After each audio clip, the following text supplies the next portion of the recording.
Hello, hello. Welcome back to another episode of Shit's Hard. I'm your host, Amber, and today we're going to be talking about love.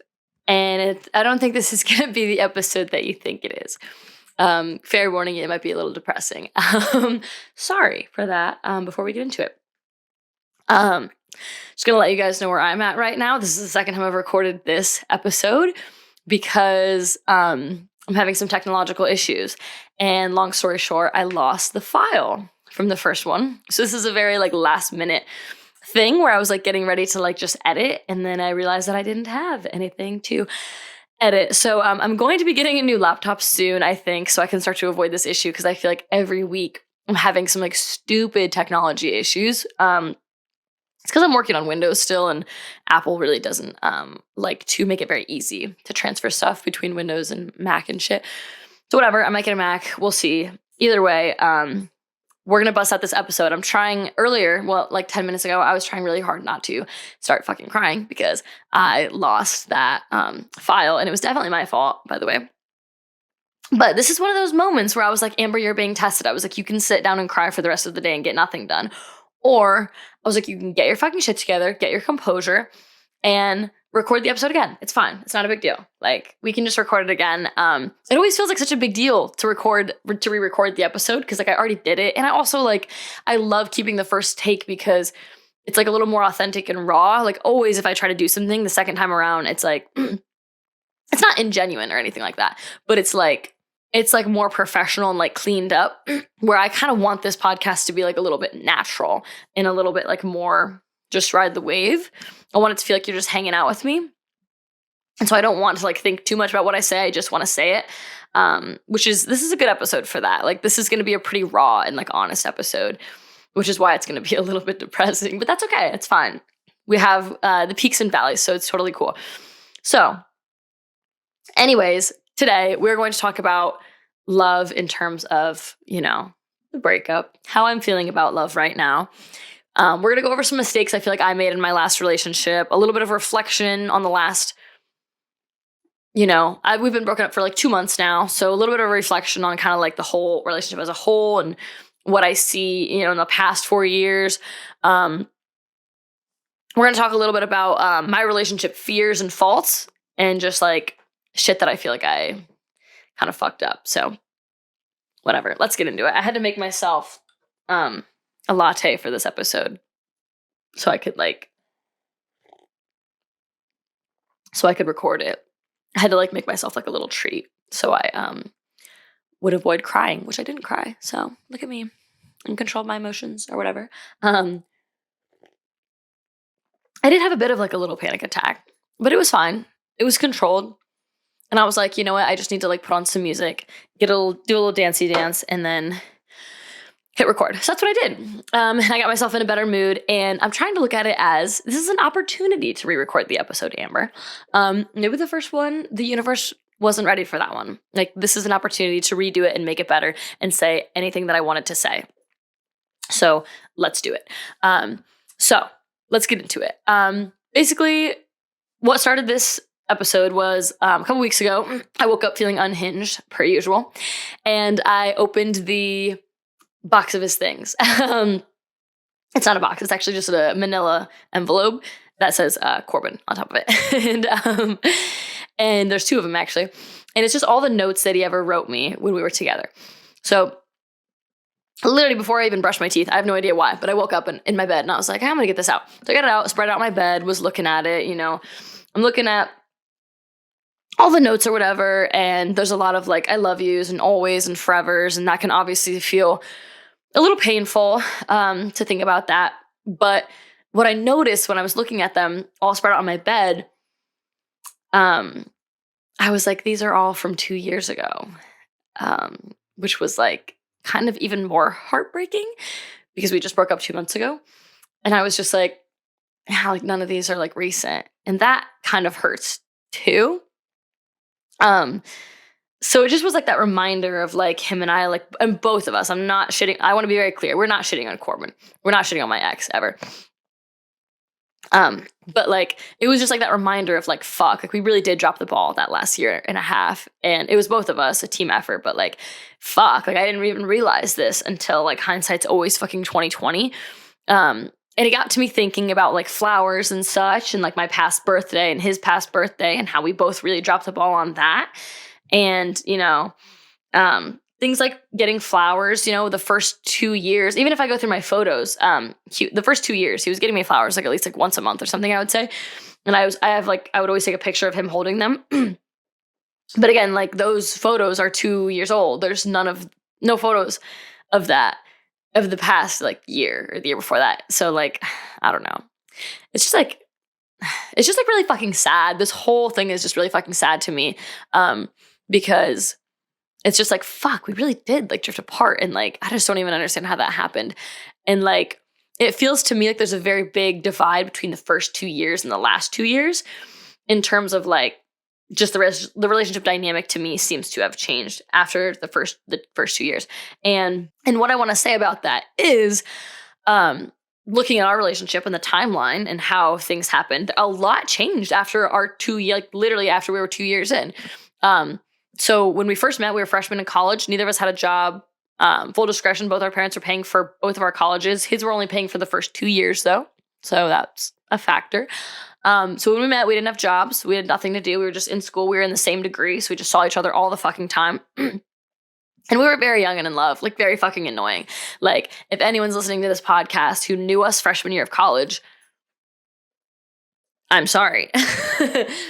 I'm sorry that you had to experience that, because we were just really fucking annoying, obnoxious, always laughing together, loud as fuck. In like the best way. Like I'm getting giddy thinking about the way that it was in the beginning, because we were just so fucking annoying. But it was very different to how it ended, obviously. It was new and magical and all that kind of stuff in the honeymoon phase. But yeah, at about 2 years in, his parents had been planning on like not paying for his college after the first 2 years. So financially, things had changed for him. And as much as we hate to admit it, finances, now I'm realizing, also play a big factor in relationships. Money can be really, really stressful, especially if you guys aren't on the same like page about money, or have the same financial situation, or grew up in the same financial situation. Like money's the fucking worst. It's very anxiety inducing. And so things had changed in that sense for him. Alongside of that, COVID had hit pretty much our sophomore year, at the end of our sophomore year of college. So yeah, right around like us being together for 2 years. So that was like a pretty big dynamic shift in terms of like the world is changing and nobody knows what's going on. So like that's pretty fucking scary. And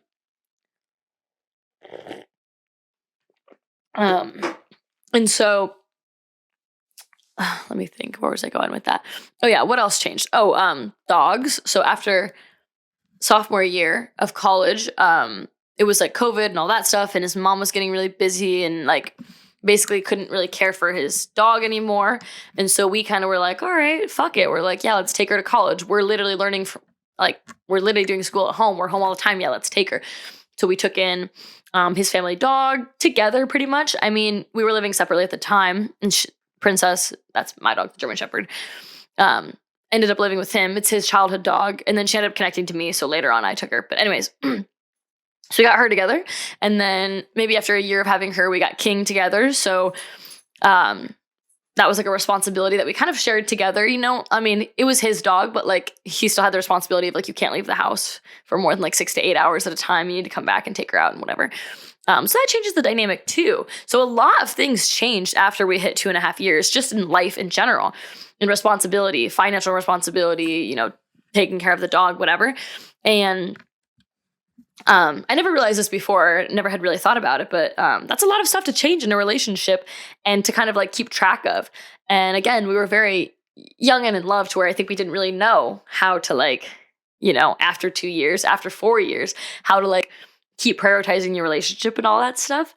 I do think him and I had such a workhorse mindset of like, oh, if we like grind out these next couple years, we can relax later together. But it was like, what if you grow apart because you were focusing too much on hard working and all that shit. So I feel like that is kind of what happened. But yeah, it's really, really fucking sad. We really just didn't know, I think, like what we were doing, right or wrong. And him and I have always been on the same page, I feel like. So it honestly doesn't really surprise me that if we grew apart, we grew apart together too. You know, like I said, with like the writing me the notes and all that kind of stuff, you know, like it used to be if he stayed over at my place and had to leave before I woke up, he'd like write me a note before he left or whatever. And that kind of stuff I feel like stopped happening after 2 years, which again, I'm not like shitting on him for, because I think the contrary is true too. Like I kind of stopped putting in that kind of effort as well. Like I said, we're both on the same fucking page. So like if he starts focusing on other stuff, I was also doing the same thing. So this is something that we did together at the same time, but it just like sucks for sure. Like I'm not blaming him. I'm not mad at him. I think it just sucks. And I want to talk a little bit about, because I feel like I've said enough about what he's done wrong. I want to talk a little bit about what I did wrong too, because I think that's really, really important here. Again, we're not shitting on him. I feel like I had this kind of like, if any of you know me, you know that like I do not want to be a housewife. I don't want to be a stay-at-home mom. I don't even know if I want to have kids, but like I want to have a career. That's like my passion. I kind of would like to be the breadwinner for my family. If I'm not, that's fine. But like I will be working and I will have a career and I will be successful. And whatever he's up to is like fine too. But like those things are important to me. And I had like a fear of like being like a housewife and like that girlfriend that like takes care of her boyfriend too much and like almost like not gets taken advantage of, but like kind of gets taken advantage of. Like, you know, like those girls who like do everything for their fucking partner in terms of like do his laundry and cook his meals and like whatever. At the same time as she's working a full-time job and he's like also working a full-time job and like she's just doing significantly more work than him. For some reason, I've always had this fear of that happening. Not exactly sure why or where that came from, although I've always been like very feminist attitude and the way that I was raised, because my mom was married before and she had my brother with someone else. And that person, like, long story short, left my mom high and dry and she was kind of like fucked because she was like staying at home and all that stuff. So like from the get-go, when my mom raised me, she was very like, you will not be financially dependent on a man. You can do whatever you want. Like you can be with whoever you want, but like you will not be financially dependent on anyone else. You'll be able to take care of yourself, do your thing. And I like for sure did that. Like I was like, yeah, that makes fucking sense. I would like to be able to take care of myself. And I've talked about this in a previous episode, how I actually really do enjoy that. Like I do enjoy like the idea of like being able to take care of myself and all that stuff too. So this isn't like anything crazy.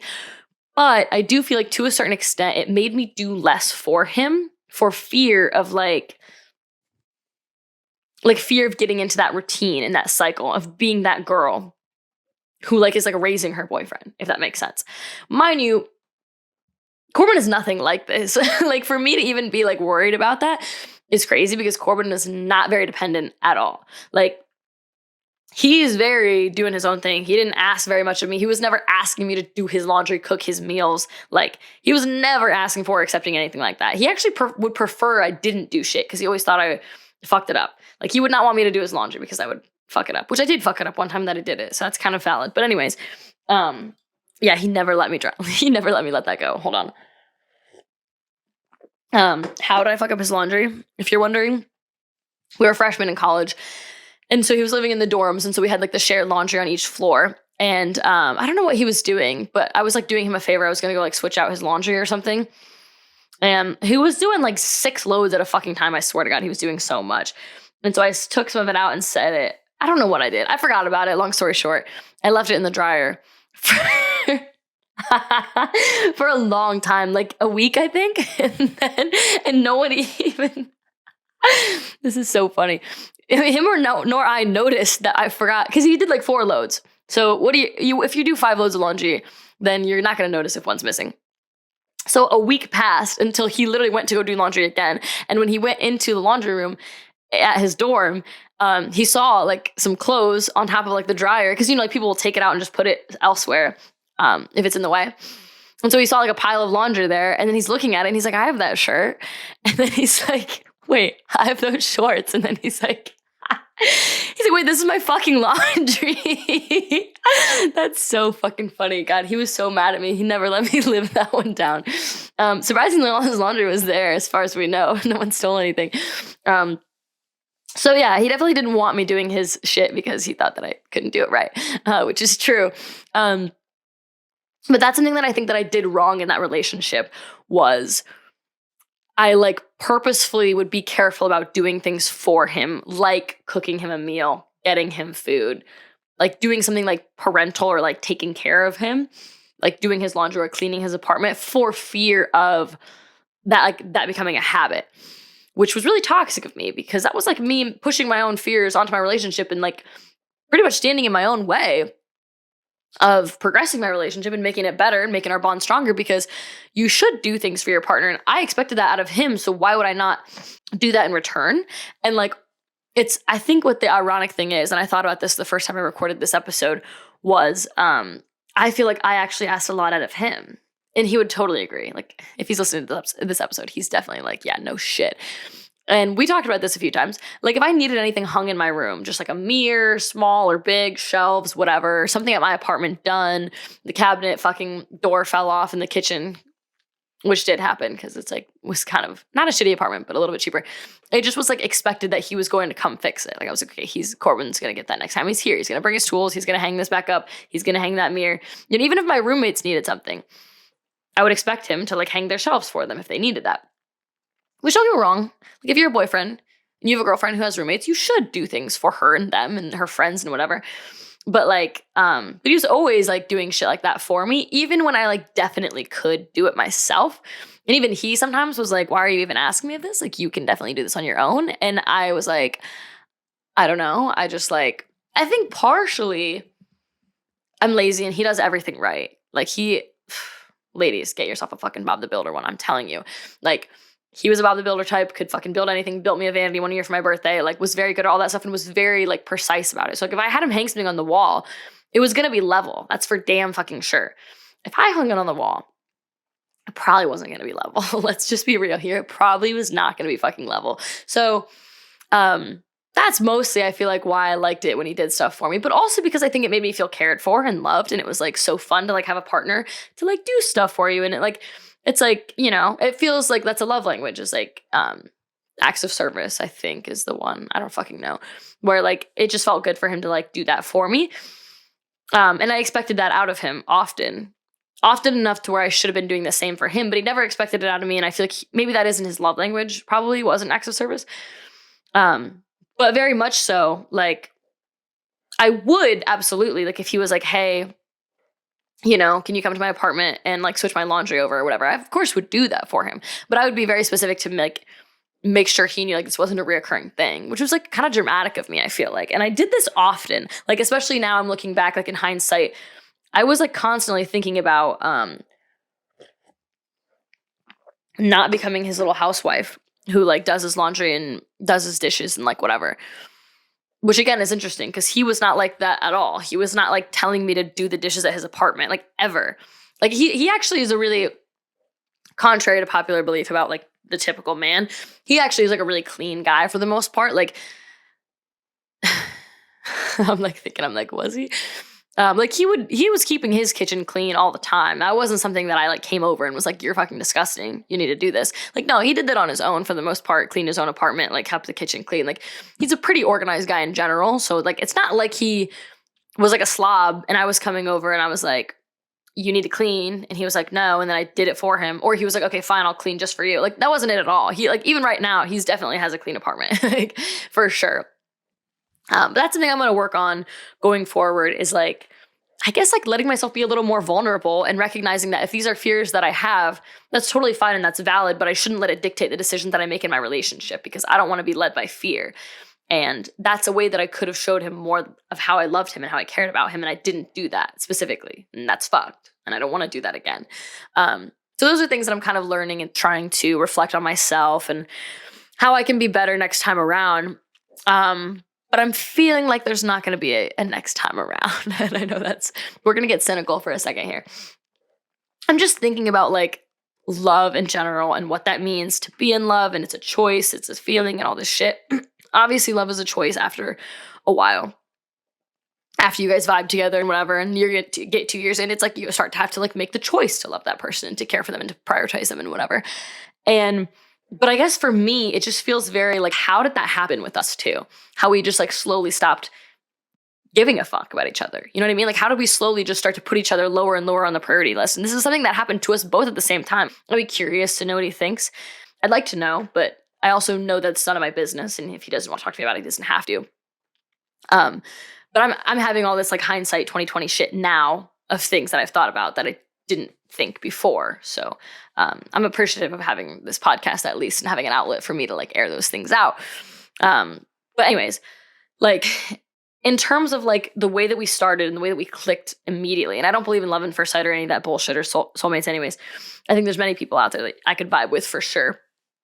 But like, it's just like, it was something different. It was something very special. It was something very like, holy fuck, I just want to like hang out with this person all the time. I mean, even now I don't think if we spent 48 hours, 72 hours, like whatever, like we would, at least for me, I would like never really get tired of him.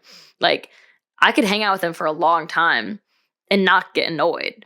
And like, we just had something very different. And it's like sad and fucked up for me to think about how good it was at the beginning and how much we cared for each other and prioritized each other. It's no more flowers, me doing no acts of service and not, prioritizing him either, and how none of us really like even like prioritize each other's like birthday that much. Like I just can't like deal with that. Like I can't fathom it. Like there was no cheating, there was no nothing, there was no like, he never treated me any bad way. Well, if anything, he set the bar too high. I haven't opened a fucking car door in 5 years. Like literally, like I have not. This man is the reason that I act like a fucking spoiled brat, because I was one. I definitely was one. And yeah, definitely like never like treated me any kind of way, like for sure. Like I was very, very spoiled. And that's just like the saddest thing about it is like, I don't know. It's very hard for me to conceptualize that like nothing was wrong. Again, no cheating, no nothing. And it just was like, just fucking sad. Like people like outgrow each other. And I know that that's like true. And I know that that's like a part of life or whatever, but it's just too sad for me to like handle. Like I just can't fathom it. And it just makes me like never want to fucking do that again, because it's like, and it wasn't just me, you know what I mean? Like I genuinely feel like this was like both people at the same time, which kind of just makes it worse. Cause it's like, what if I do this whole thing again? I meet somebody else who's great. And then, 4 years in and we just like are focused on other things. And I know what you're thinking, like, Amber, you're just being fucking cynical. Like, you have to be hopeful and keep an open mind. You're being dramatic and you're fucking 23 and like relax. But that is just how I'm feeling. So I'm sure that I won't feel this way forever. Okay. I know my opinion on this will change and like with time and all that bullshit. And I'll be like, happy and ready to go again. But right now I'm like, I never want to do that again. Because if I can meet somebody as great as him and like it goes as healthy and happy as him, and then we still don't end up together, it's like, that's fuck, like count me out, like I don't want to do that. Like, so that's where I'm at. I've lost hope, don't believe in love anymore. Anyways, that's so fucking right. But okay. So shit we're working on this week is going to be taking accountability for the friendships that maybe you've lost or have ended, friendships or relationships or anything, platonic or romantic. Shit I'm wondering this week is going to be like, do you struggle with this? Do you ever feel this way? Have you ever felt this way? Have you ever experienced something so healthy, like ending? Even just like a friendship. I'm curious if any of you have had just like something so like just not toxic, but just like not, just growing apart, because it's just like this, that's just like very, very, very depressing for me. And I can't really deal with that. So that's all I got for you today though. So if you want to hear more from me, see more of me, you can follow my Instagram, my TikTok, Amber Meisner with 2 R's. And I will see you on the next one, hopefully with a less depressive episode, because this shit is hard.